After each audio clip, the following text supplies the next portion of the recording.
Скъпи ученици, почитаеми родители и гости, уважаеми колеги! Днес е наистина специален ден за нашето училище.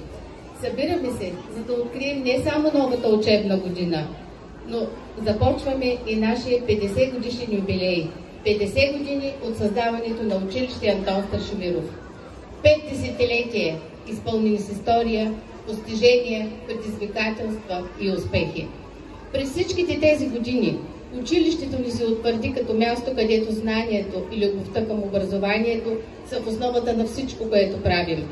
Това са 50 години, през които поколения ученици са поемали по пътя на успеха, подготвени не само за академични постижения, но и за житейския път на добри хора.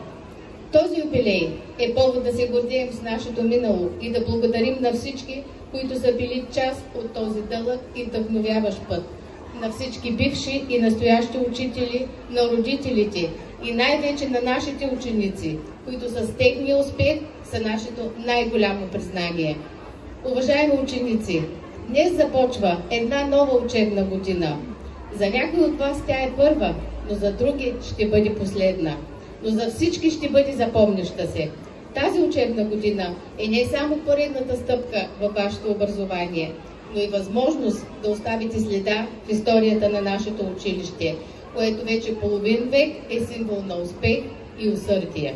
Скъпи родители, без вашата подкрепа ние няма да успеем. Тя е безценна за нас. Вие сте нашите партньори и заедно изграждаме бъдещето на нашите деца. Нека този юбилей ни вдъхнови да надграждаме постигнатото и да се стремим към още по-големи успехи. Вярвам, че ще направим тази 50-та година паметна и успешна. Желая на всички ученици да бъдат любознателни, да се учат с радост и да постигат нови върхове. На учителите много сили и търпение, за да продължат да водят нашите деца по пътя на знанието. А на всички нас да пазим духа на нашето училище жив и да продължаваме да създаваме бъдеще пълно с успехи. Честита юбилейна година! Нека бъде здрава, вдъхновяваща и незабравима!